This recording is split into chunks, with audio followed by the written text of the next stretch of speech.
Oh my. Oh my. Hey. You know what? I'm just feeling really a little bit tired today.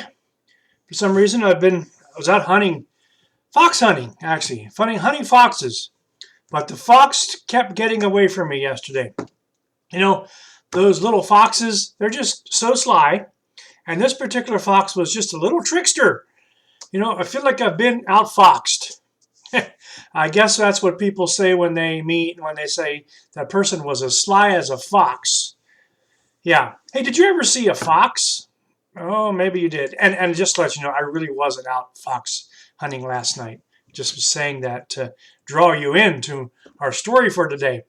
But I've seen a fox. Actually, I've held a pet fox, very cute, just sort of like a dog here.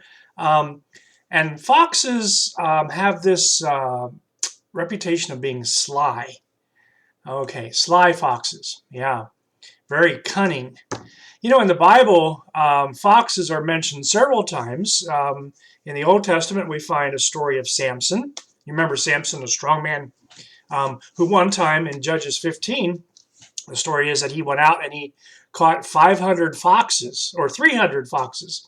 And he tied their tails together, and then he put some fire in their tails, and he lit the fire, and the foxes went through some wheat fields of the Philistines, and they burned up the fields, and that was a way that the foxes were fire starters on that day. Another mention of a fox in the Old Testament is a very interesting one in the book of Nehemiah. When they were rebuilding the walls of Jerusalem, one of the men said that the stone wall is so flimsy that they're building that if a fox climbs on top of it, it'll probably fall over.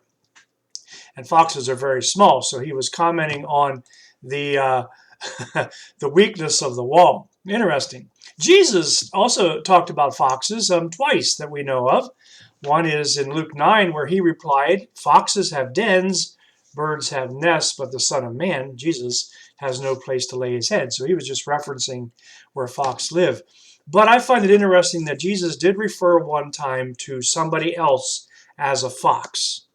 And this was to King Herod, who was wanting to kill Jesus. And the Pharisees came to Jesus and they said, "Herod is seeking you. He wants to kill you." And Jesus replied, and this is in Luke 13:32, Jesus said, "Go and tell that fox, I will keep on driving out demons. I will keep on healing people today and tomorrow." So he told the fox to Herod, "Forget it. You're not going to stop me." So apparently to be as sly as a fox is to be clever and cunning and shrewd, and often in devious or underhanded ways. We could say this about the gentleman who got caught for thievery. He thought he was being as sly as a fox in the way he had been skimming money from the cash registers, but management caught up with him eventually. Yeah. Now, some people may not say sly as a fox, but as cunning as a fox.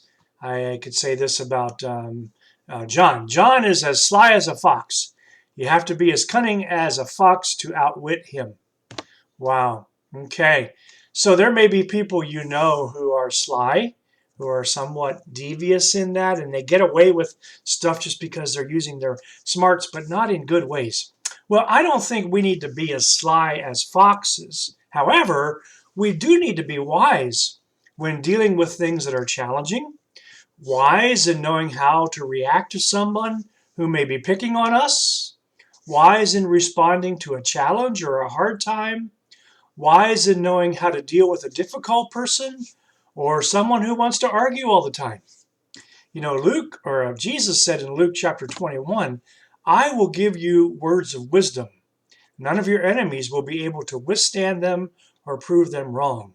We have the capacity for wisdom given to us by Jesus and the Holy Spirit. Proverbs 9:10 says, "If you want to become wise, you must begin by respecting the Lord. To know the Holy One is to gain understanding." Well, I may not be as sly as a fox, me and my dog friend here, but we can be wise in how we deal with things and how we trust people, how we listen, how we respond, how we react. And we can continue to ask God for wisdom.